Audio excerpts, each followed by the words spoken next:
প্রজন্ম তত্ত্ব। তো আমার সঙ্গে এখন যিনি আছেন উনি ফরিদউদ্দিন মাসুদ, কিশোরগঞ্জের শোলাকিয়াতে বড় জামাত হয়, ঈদের জামাত, সেই জামাত ইমামতি করেন।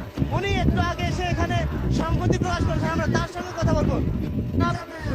আমি আমি আমি ফরিদউদ্দিন মাসুদ, শোলাকিয়া ঈদগাহ ময়দানের ইমাম, সর্বশ্রেষ্ঠ ঈদগাহ।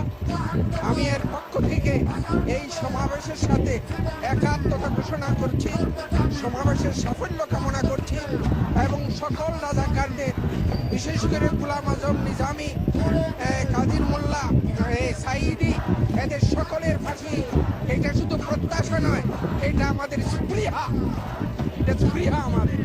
কারণ এরা শুধু মানবতার বিরুদ্ধে অপরাধ করে নাই, এরা ইসলামের বিকৃতি সাধন করে, ইসলামের বিরুদ্ধে অপরাধ করেছে। সুতরাং এদের ফাঁসি ছাড়া দ্বিতীয় কোনো দাবি আর হতে পারে না।